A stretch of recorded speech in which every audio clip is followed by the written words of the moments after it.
الحمدللہ الذی ہدانا لہذا وما کنا لنہتدی لولا ان ہدانا اللہ والصلاة والسلام علی سید الانبیاء والمرسلین وعلی آلہ واصحابہ اجمعین وعلی من تبعہم بإحسان الی یوم الدین اما بعد فاعوذ باللہ من الشیطان الرجیم بسم اللہ الرحمن الرحیم انما یخشی اللہ من عباد العلماء وقال تعالی فی موضع آخر هل يستوي الذين يعلمون والذين لا يعلمون صدق اللہ العلی العظیم۔ اسٹیج پر تشریف فرما مہمانان گرامی قدر، عزت مآب بہنوں اور قابل صد احترام سامعین اور طلبہ و طالبات، السلام علیکم ورحمۃ اللہ وبرکاتہ۔ جامعۃ الصفا الاسلامیہ کے اس پہلے تعلیمی مظاہرے میں مجھے اپنے آپ کو پا کر بے انتہا خوشی اور مسرت محسوس ہو رہی ہے، اور میں اللہ رب العالمین کا اس بات پر شکر ادا کرتا ہوں کہ پروردگار نے کسی نہ کسی درجے میں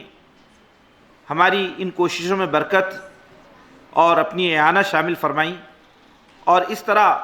یہ ہماری کوششیں اللہ رب العالمین کے حضور ثمر آور اور برگزار لانے کے قابل قرار پائی۔ میں اللہ تعالیٰ سے دعا کرتا ہوں کہ اللہ تعالیٰ ہماری کوششوں میں اخلاص پیدا فرمائے۔ بلا شبہ ان کوششوں کے پیچھے ہمارے اساتذہ کا ایک غیر معمولی رول ہے۔ مولانا اختر الاسلام ندوی صاحب، جناب غضنفر علی صاحب، بیگ غضنفر علی، یہ جو ہے تو ابھی اس وقت تو عربی کی نئی تدریس نہیں کر رہے ہیں، علوم وحی کی طرف متوجہ ہونا یہ ایک بہت بڑا جہاد ہے۔ ہم اس بات کو محسوس کر رہے ہیں کہ ہماری ذہین نسل، ہمارا انٹلیکچول طبقہ، وہ لوگ جن کو اللہ تعالیٰ نے اعلیٰ درجے کی ذہنی صلاحیتیں عطا فرمائی ہیں، آج یہ لوگ صرف اپنی دنیا بنانے میں مصروف ہیں، اور وہ اس بات سے ناواقف اور نابلد ہیں کہ اصل میں ان کی جو طاقت ہے وہ اسلام ہے۔ اسلام کا وہ انقلابی نقطۂ نظر جس نے انسانی دنیا کو فتح کیا، اور جو امت مسلمہ کی زندگی ہے اور امت مسلمہ کے لیے خدا کی رحمت کا سبب ہے۔ آج ہم علوم اس لیے سیکھ رہے ہیں تاکہ ہم اچھے لیبر بنیں، تاکہ ہم اچھے اسکل پرسن بنیں، تاکہ ہم اچھے میڈیکوز بنیں، اچھے انجینئرز بنیں۔ بلا شبہ اسلام ان چیزوں کا انکار نہیں کرتا، بلکہ ہمت افزائی کرتا ہے۔ لیکن اسلام امت مسلمہ سے یہ چاہتا ہے کہ امت مسلمہ تعمیر جہاں میں، تشکیل جہاں میں، انسانیت کی تعمیر و تربیت میں علوم الہیہ کو شامل کریں، کیونکہ علوم الہیہ کے بغیر انسانی معاشرے کی صحت مند ترقی ناممکن ہے۔ یہ کوئی الفاظ نہیں ہیں، بلکہ یہ موجودہ دنیا کی تصویر ہے کہ آج ہم دیکھ رہے ہیں کہ ہماری جو یونیورسٹیاں ہیں، اس کے بارے میں ایک بہت بڑے امریکی اسکالر نے یہ بات کہی ہے کہ our universities are the intellectual slums، کہ ہماری یونیورسٹیاں یہ ذلیل انسانوں کی بستیاں بن چکی ہیں۔ بھائیوں، دراصل بات یہ ہے کہ ہمیں اس بات کی ضرورت ہے کہ ہم علوم عصریہ کے ساتھ علوم اسلامیہ میں درک حاصل کریں۔ ہماری بیٹی اگر میڈیکوز ہیں، ڈی جی او ہیں، ڈاکٹر ہیں، تو ہماری بیٹی ایک اچھی عالمہ بنے تاکہ وہ اپنے علوم کو وہ جدید سائنسز سے جوڑ سکے۔ ہماری بچی شاداب جو سیماب ناصر نے جو بات کہی ہے، تو سیماب ناصر نے فزکس اور سائنسز کو قرآن سے جوڑا ہے۔ اب اسی طرح سے ہمارے جو اور اس بات کو آپ محسوس کر رہے ہیں کہ ہمارے جو طلبہ ہیں، تو طلبہ کا جو رجوع ہے، یا طلبہ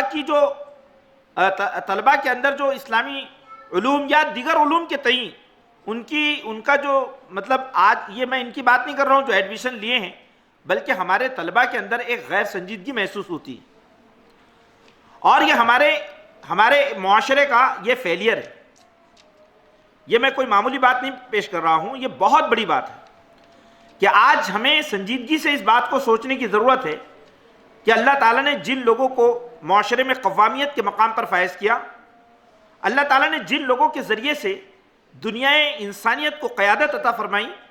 آج امت کا وہ بڑا حصہ گٹکے چباتا ہوا چبوتروں پر بیٹھا ہے، اینڈرائڈ فون ہاتھ میں ہے اور زندگی کے مقصد سے ناشنا ہے۔ یہ دراصل امت مسلمہ کی نظریاتی اور اخلاقی موت کے برابر ہے۔ ہم یہ چاہتے ہیں کہ ہم اپنی جدید تعلیم یافتہ طبقے کو، اپنے نوجوانوں کو ہم اس مشن سے جوڑیں۔ اگر ہم ان کو اس مشن سے جوڑیں گے تو اس مشن سے جوڑنے کے نتیجے ہی میں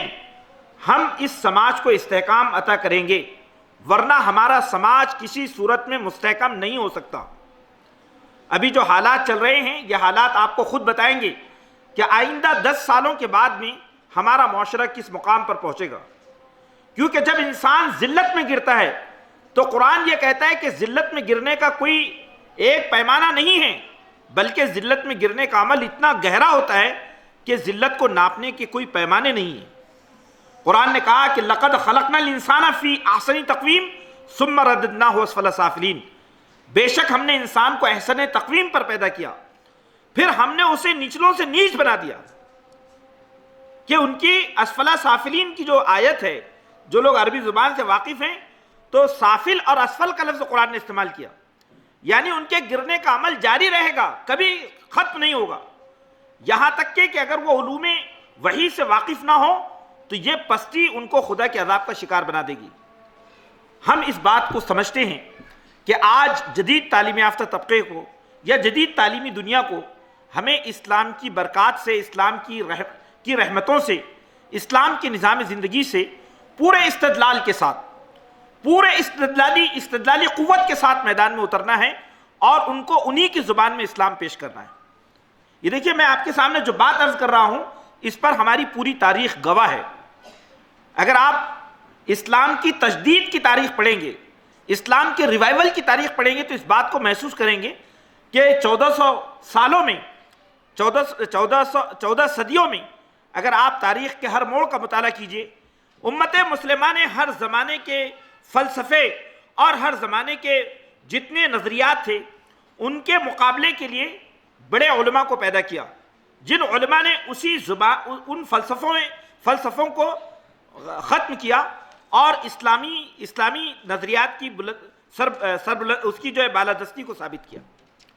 تو آج اس بات کی ضرورت ہے، اور قرآن نے جو بات کہی ہے، آپ قرآن کو خاص طور پہ اس کا مطالعہ کیجئے قرآن مجید کا، کہ قرآن مجید دراصل انسان کو ایک بہت ہی عاقل، بالغ، عالم اور باشعور مخلوق کے طور پر دیکھنا چاہتا ہے۔ قرآن مجید اپنے ماننے والوں کو دنیا کی غبی اور بے وقوف قوم کے طور پر پیش نہیں کرتا، بلکہ قرآن یہ کہتا ہے کہ یہ قرآن حکمت کا سرچشمہ ہے، علم کا سمندر ہے، مخزن ہے، اور جو لوگ قرآن سے جڑتے ہیں وہ پوری کائنات کے صحیح معنوں میں پوری کائنات کے جو ہے وہ سب سے اچھے لوگ ہوتے ہیں، یہ قرآن خود کہتا ہے۔ اسی لیے قرآن مجید نے یہ بات کہی ہے کہ هل يستوي الذين يعلمون والذين لا يعلمون، کہ جو لوگ علم رکھتے ہوں اور جو علم نہ رکھتے ہوں دونوں برابر نہیں ہو سکتے ہیں۔ یہ علم سے مراد کیا ہے؟ یہ علم سے مراد ہے علم وحی، کہ جو علم وحی سے اپنے آپ کو جوڑ دیتے ہیں ان کے شعور کی جو بلندیاں ہیں ان بلندیوں کو جہالت کا طبقہ کبھی نہیں پا سکتا۔ تو میں اس موقع پر یہ بات آپ کے سامنے عرض کرنا چاہ رہا ہوں کہ صفہ کی جو تحریک ہے یہ تحریک نبی اکرم صلی اللہ علیہ وسلم کے مشن سے وابستہ ہے۔ ابھی میں پرسوں صفہ کی تاریخ پڑھ رہا تھا۔ اکمل البشر نام کی ایک بہت مشہور سیرت کی کتاب ہے، اس میں صفہ کی ایک نئی بات مجھے ملی ہے، اس بات نے اس طرح سے مجھ کو جھنجھوڑ کر رکھ دیا یا میرے اندر ایک خاص قسم کا جو ہے جذبہ پیدا کیا کہ مجھ کو یہ معلوم ہوا کہ نبی کریم صلی اللہ علیہ وسلم جب مدینہ میں تشریف لائے تو 70 نوجوان صفہ میں داخل ہوئے، 70 نوجوان طلبہ صفہ سے وابستہ ہوئے، اور یہ 70 نوجوان طلبہ جو صفہ سے وابستہ ہوئے ان لوگوں کی نبی کریم صلی اللہ علیہ وسلم سے علوم سیکھنے کی کیفیت یہ تھی کہ یہ پورا دن علم حاصل کرتے تھے اور رات میں اپنا روزگار حاصل کرتے تھے، اور صبح فجر میں وہ صفہ کے چبوترے پر موجود ہوتے تھے۔ اس بات کو جو سیرت نگار نے جو لکھا اس نے کہا کہ یہ 70 لوگ جو علوم نبوت سے رات صبح و شام فیضیاب ہوئے، یہ 70 لوگ وہ تھے کہ جنہوں نے نصف صدی کے اندر، آدھی صدی کے اندر پوری دنیا کے اندر علوم اسلامیہ کو جو ہے پھیلایا۔ بلکہ اسلامی حکومت کے نگہبان بنے۔ مولانا مودودی رحمۃ اللہ علیہ نے جماعت اسلامی کی جب بنیاد رکھی تو آپ نے جماعت کے ابتدائی دور کو مرتب کیا رودادوں کے نام سے۔ تو اس میں جو پہلی روداد ہے، روداد اول، روداد اول میں مولانا مودودی کا یہ بہت ہی انقلابی سینٹنس ہے، جملہ ہے۔ انہوں نے کہا کہ تحریک اسلامی کی جو گاڑی ہے اس کے دو پہیے ہیں۔ اس کا پہلا پہیہ ہے تنظیم اور تحریک، اور دوسرا پہیہ ہے علم و تحقیق۔ اگر ان دونوں پہیوں میں سے ایک پہیہ بھی ختم ہو جائے تو یہ تحریک دم توڑ دے گی۔ آپ اس بات کو پڑھ لیجیے۔ ہم اس بات کو سمجھتے ہیں کہ سرزمین اورنگ آباد یہ وہ سرزمین ہے کہ جس میں اللہ تعالیٰ نے خاص صلاحیتیں پیدا رکھی ہیں۔ اسی سرزمین سے بانی تحریک عالم اسلام میں 20ویں صدی کے سب سے بڑے عالم اللہ تعالیٰ نے اسی سرزمین سے پیدا فرمایا، جن کی کتابوں کے ذریعے آج لاکھوں لوگ اسلام میں داخل ہو رہے ہیں۔ امام العصر سیدنا ابو العالی مودودی رحمۃ اللہ علیہ۔ اس سرزمین سے یہ سارے امکانات موجود ہیں کہ اگر ہم یہاں پر اپنی نئی نسلوں کی صحیح رخ پر تربیت کریں تو انشاءاللہ العزیز اورنگ آباد سے ہم آئندہ، ہم نہیں تو ہماری نسلیں اس بات کو دیکھے گی کہ اس سرزمین سے پھر سے اسلام کو لال و گوہر ملیں گے، اسلام کو قیادت ملے گی۔ تو میں آپ سے یہ بات عرض کرنا چاہتا ہوں کہ ایک بات سمجھ لیجیے آپ، یہ بہت بنیادی بات ہے، کیونکہ میں معلم ہوں اور معلم اس بات کو اچھی طرح سے جانتا ہے کہ تعلیم کے میدانوں کی ضرورت کیا ہوتی ہے۔ سب سے پہلے تعلیم کے میدان کی ضرورت ہوتی ہے ہمت افزائی، کہ ہم جن میدانوں میں اپنی نسلوں کو لے جانا چاہتے ہیں ہم ان کی بھرپور ہمت افزائی کریں۔ جو لوگ تعلیم اور تربیت کے میدانوں میں ہمت افزائی کا فقدان رکھتے ہیں وہ کبھی اس بات کا حق نہیں رکھتے کہ ان کے بچے آسمانوں کو جا کر چھوئیں۔ بخیل لوگ، کنجوس لوگ اور محدود فکر کے حامل لوگ وہ اپنے طلبہ اور اساتذہ کی ہمت افزائی نہیں کرتے، اور وہ کبھی اس قابل نہیں ہوتے کہ وہ دنیا میں اپنی نسلوں کے ہاتھ میں امامت دے سکیں۔ آپ کو یہ معلوم ہونا چاہیے کہ جب 9/11 کا واقعہ ہوا جس نے امریکہ کے سب سے بڑے ٹاورز کو زمین بوس کیا، اس وقت امریکہ کا صدر جارج بش وہ اپنے 10ویں کے طلبہ کی ہمت افزائی کے لیے اسکول میں موجود تھا۔ دنیا کا سپر پاور لیڈر اس وقت اپنے 10ویں جماعت کے طلبہ کی ہمت افزائی کے پروگرام میں شریک تھا۔ یہ کتنی بڑی بات ہے۔ آج ہم اس بات کو دیکھتے ہیں کہ شادی بیاہ کی محفلیں ہوں تو یہ امت ایسا جاتی ہے گویا یہ ان کی زندگی ہے، لاکھوں روپے خرچ ہوتا ہے اس کے اوپر، اور یہ کتنے افسوس کی بات ہے۔ اور دوسری جو چیز ہے جو میں نے آپ کے سامنے عرض کی ہے کہ ایک تو ہے ہمت افزائی اور دوسری چیز ہے ماحول۔ ماحول کا مطلب یہ ہے کہ ہم تعلیم کے جتنے ٹولز ہیں، تعلیم کے جتنے وسائل ہیں، تعلیم کے وہ سارے وسائل فراہم کریں۔ ہم اس کے ان وسائل کو فراہم کریں۔ اگر ہم اس کو وسائل کو فراہم نہیں کر رہے ہیں تو اس کا مطلب یہ ہے کہ کہیں نہ کہیں ہم اپنے مشن میں مخلص نہیں ہیں۔ یہ بات ذہن میں رکھیے آپ کہ تعلیم کے جو وسائل ہیں، یہ جو بات آپ کے سامنے آئی ہے کہ صفا کو سامنے رکھ کر ہم نے ویژن کو محدود نہیں کیا۔ الرحمن الرحیم کی جو جمالیاتی اس کی کا اسلوب ہے، اس کے اندر جو علمی ادبی جو چاشنی ہے، یہ آپ اسی صورت میں واقف ہوں گے جب آپ عربی کلام سے واقف ہوں گے کہ یہ کتنا بڑا ہیرا ہے، یہ جملہ جو ہے یہ کیسے علم و معانی کا خزانہ ہے۔ تو میں آپ سے اس موقع پر یہ بات عرض کرنا چاہ رہا ہوں کہ ہم اس مشن کے تئیں ہم جو ہے تذبذب کا شکار نہ ہوں۔ ہم اپنے یعنی کاموں کو جو انجام دیتے ہیں نا ادھورے پن سے کہ بھئی نہیں چلو چل رہا ہے، ایک چیز ہے چلنے دیا جائے، تو اس طرح کے ویژن لیس انداز، سستی کاہلی، اپنے مشن کے تئیں سرگرمی کا نہ ہونا، کچھ لوگوں کو آزمائش میں ڈال دینا اور اپنے آپ کو بے فکر سمجھنا، یہ غلط بات ہے۔ ہم سب مل کر اس مشن کے ذمہ دار ہیں، ہم سب اس کی کاوشوں میں اپنا اپنا کردار ادا کریں، اور میں یہ سمجھتا ہوں کہ اگر ہم اس شعور کی بیداری کے ساتھ میدان میں آئیں تو جہاں آج الحمدللہ تحریک اسلامی اورنگ آباد جو ہزاروں لوگوں تک اپنی دعوت کو پہنچانے میں کامیاب ہو گئی ہیں اور ہزاروں لوگ اس کے قافلے میں شریک ہو گئے ہیں، اگر یہ علمی اور یہ جو دعوتی میدان کی جو کوششیں ہیں ان کوششوں کی پائیداری کی طرف متوجہ ہوں، ان کوششوں میں اپنی سنجیدگی کا مظاہرہ کریں، تو مجھے یقین ہے کہ جو بات ابھی آپ کے سامنے جو بات کہی گئی ہے کہ جس طرح سے علی گڑھ مسلم یونیورسٹی کی وہ طلبہ جنہوں نے علوم عصریہ کے ساتھ علوم دینیہ کو سیکھنے کا اپنا اظہار کیا، اور درسگاہ اسلامی رامپور سے جو لوگ فارغ ہوئے، تو آپ کو یہ معلوم ہونا چاہیے کہ یہ وہ لوگ ہیں جو شاہ فیصل ایوارڈ سے جو ہے نوازے گئے۔ ڈاکٹر عبدالحق انصاری صاحب یہ وہ شخص ہے کہ جنہوں نے وہاں سے تعلیم حاصل کی اپنی عصری تعلیم کے ساتھ، اور یہ دنیا کے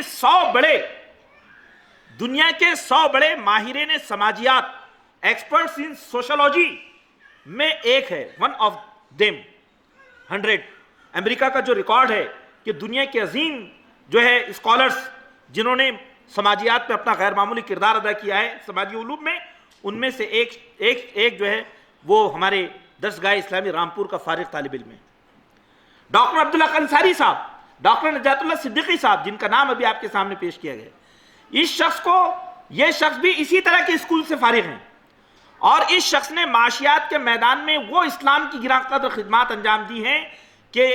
مملکت سعودی عربیہ نے ان کو شاہ فیصل ایوارڈ سے نوازا۔ یہ مولانا مودودی کے بعد یہ ان کو ایوارڈ ملا، وہ ایوارڈ۔ اور اس شخص نے جو اسلامک بینکنگ پر جو اپنی تھیسس پیش کی، محترم بھائیوں اور بہنوں، آج اس کی روشنی میں دنیا کے تقریباً 120 ممالک میں اسلامک بینکنگ ایک الٹرنیٹو بینکنگ کے طور پر متعارف ہو چکا ہے۔ معمولی بات، میں آپ سے یہ عرض کرنا چاہ رہا ہوں کہ حوصلوں کو بلند رکھیے، حالات ہمارے حصے میں ہیں۔ اللہ تعالیٰ ایسے لوگوں پر اپنی رحمتیں نازل فرماتا ہے جو اللہ کی کتاب سے اپنے آپ کو جوڑ دیتے ہیں۔ جب اللہ کی کتاب سے اپنے آپ کو جوڑیں گے تو نبی پاک صلی اللہ علیہ وسلم کی حدیث ہے کہ ایسے لوگ اگر دعائیں نہ بھی مانگے تو ان کی دعائیں قبول ہوگی۔ جو لوگ کتاب اللہ کے علوم سے فیضیاب ہوتے ہیں، اس کے اکتساب کرتے ہیں، ان لوگوں کی دعائیں بغیر مانگے اللہ قبول فرماتا ہے۔ بہت مبارک لوگ ہوتے ہیں۔ اور دوسری بات یہ ذہن میں رکھیں کہ علوم جو ہے، علوم میں برکت پیدا کرنے والی جو کتاب ہے وہ قرآن مجید ہے۔ قرآن مجید علوم کی نگہبان ہیں، علوم کی سرپرست ہیں۔ دنیا میں جتنے علوم ہیں ان علوم کی بصیرت قرآن سے حاصل ہوتی ہے۔ تو میں آپ سے یہی بات عرض کرنا چاہ رہا ہوں کہ اس موقع کا بھرپور فائدہ اٹھائیں، اسے کمتر نہ جانیں، اسے معمولی نہ سمجھیں، بلکہ اس کے لیے اپنے آپ کو تیار کریں۔ اور کسی شاعر کا وہ انقلابی شعر میں آپ کی خدمت میں پیش کرتے ہوئے اپنی جگہ لیتا ہوں، جس میں اس نے یہ بات کہی تھی کہ عزم محکم ہو تو سرگرم عمل ہو کر ہم، عزم محکم ہو تو سرگرم عمل ہو کر ہم، آؤ ذروں سے کریں چاند ستارے پیدا، آؤ ذروں سے کریں چاند ستارے پیدا، اور ڈوبنے والوں کو تو ساحل بھی ڈبو سکتا ہے، ڈوبنے والوں کو تو ساحل بھی ڈبو سکتا ہے، ورنہ طوفان میں بھی ہوتے ہیں کنارے پیدا۔ اللہ سے دعا ہے اللہ تعالی ہم سب کو عمل کی توفیق عطا فرمائیں، اخلاص عطا فرمائیں، اور اپنے کاموں میں پروردگار ہمیں مستقل مزاجی عطا فرمائیں۔ ہمارے طلبہ و طالبات جنہوں نے آج یہ غیر معمولی مظاہرہ پیش کیا ہے، پروردگار ان کے علوم میں برکت پیدا فرمائیں، اور انہیں ملک کا، سماج کا، ملت اسلامیہ کا بہترین خادم بنائیں، اور ان کے علوم سے انسانیت فیضیاب ہوں۔ آمین یا رب العالمین، وآخر دعوانا الحمدللہ رب العالمین۔